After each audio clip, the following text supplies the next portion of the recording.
When rewriting a script, there is one idea that will help you more than any other hack, story tool, or quick fix. A common misconception in rewriting is that you need to fix some scenes and some dialogue. The reality is that your story at a large scale is simply unfocused. You may have some of the right scenes in the right places, but their overall purpose is unclear. You have some characters that should be in the story and some characters that should be removed. But how can you know the difference? What metric can you use to make these large-scale story decisions?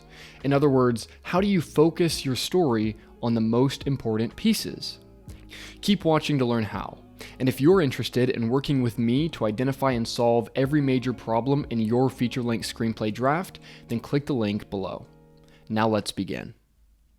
Remember when you were in school and your teacher told you to write an essay with a thesis statement?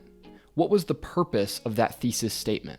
The thesis statement explained your essay's entire argument in one sentence and told your reader what they could expect the essay to be about as they continued reading. It is the same for your story. View your story like an essay with a specific thematic thesis statement that will set up the purpose of the story. And it's more than a statement, it's an argument. The reason you need to write your theme in the form of an argumentative statement is because without the argument, there is no conflict. In an essay, if you don't address the counter-arguments to your thesis, the essay is weak. The same goes for a story. You build a clear thematic argument. Now your thematic argument is challenged by the other viewpoints. So how do you build the thematic argument for your story? Through characters, whose existence will create an argument between the different views in your story. In an essay, you have a clear thesis argument which will require you to handle the opposing points. Then, in your essay, you would identify and address these counterpoints. In a story, you don't have points and counterpoints, you have a protagonist and their opponents. Let's go to an example to explain this. In Little Miss Sunshine, the thematic argument at the center of the story is this. Your life is not defined by other people's competition or rules. Your life is your own. And I just feel like we're at a point where the values of public life, sort of the values of the marketplace, the values of judging people as to being winners and losers, is starting to seep into the realm of private life, and especially into the realm of childhood. And I just think that's terrible. I think that children need to be protected from those values, that childhood should just be about childhood. Now we want to challenge this statement as we build our characters. If our characters already believe this thematic argument when the story starts, then you don't have character arcs. So first, you need to give your key characters the opposing view. Olive, Little Miss Sunshine's protagonist, wants to be a beauty queen. She is defining herself by other people's competitions, which is an exact opposition to the story's theme. This is solidified even more by our major philosophical antagonist, Olive's father, Richard. There are two kinds of people in this world, winners and losers. Clearly, Richard believes that you are defined by external competition, not by yourself. Then we have a key mentor that believes our thematic argument, Olive's grandpa. Grandpa is the mentor to Olive as she is caught between two worlds, trying to be herself, but also win the beauty competition and please her father. I don't want to be a loser. You're not a loser. Where'd you get the idea you're a loser? Because Dad hates losers. Whoa. Back up a minute. You know what a loser is?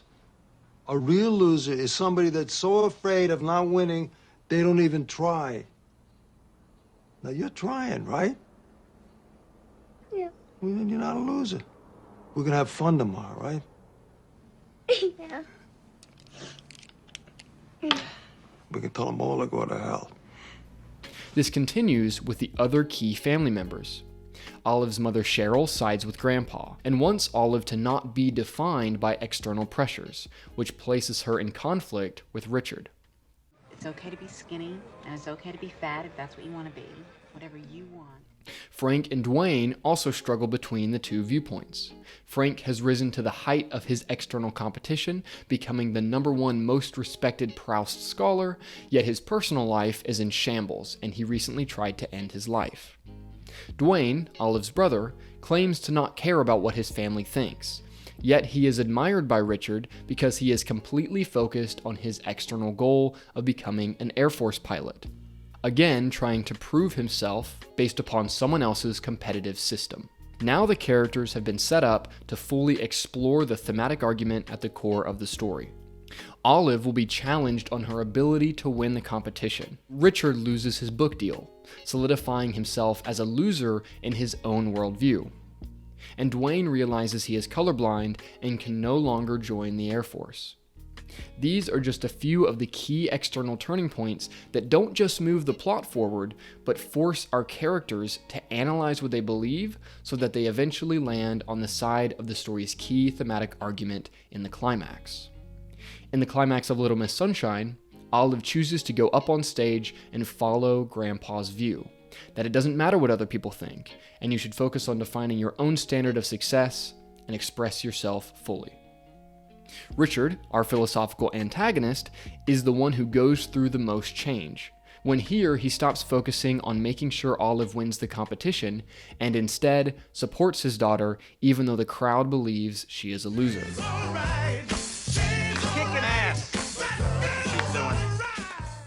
So how do we apply this idea to a completed screenplay that doesn't quite work?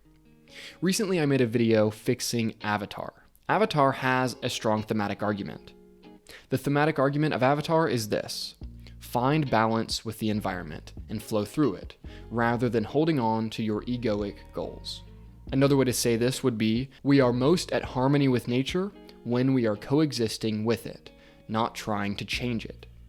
While this thematic argument is clear in the story does not actually keep its focus on this dilemma and instead loses its way as the story continues. In my fixing video, I show Jake, our protagonist, who begins the story on the side of the invading humans, wanting to conquer this new planet alongside his mentor, Colonel Quaritch. Quaritch pushes Jake to infiltrate the Na'vi so that the humans can harvest resources from them.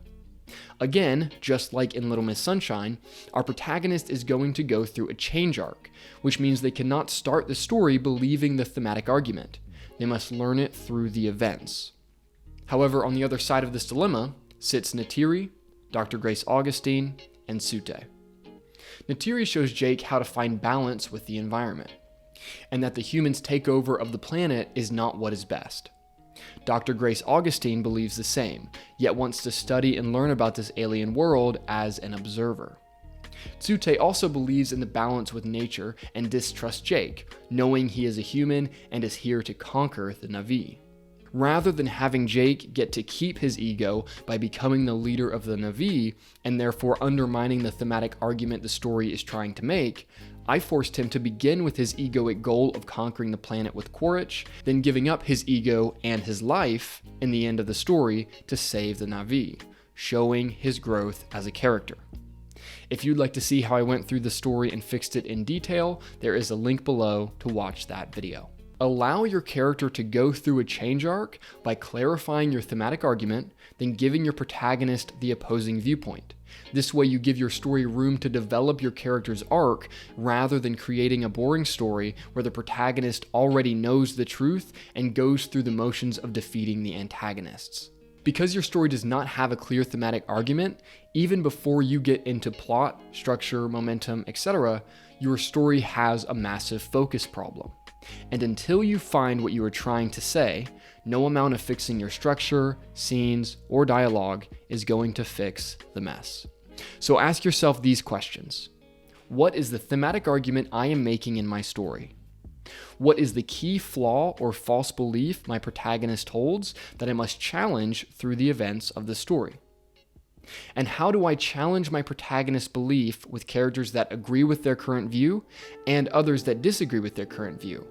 And what plot problems will force the character to realize the error in their thinking and make a change? And if you're interested in working with me to identify and solve every major problem in your feature-length screenplay, then click the link below. Thanks for watching.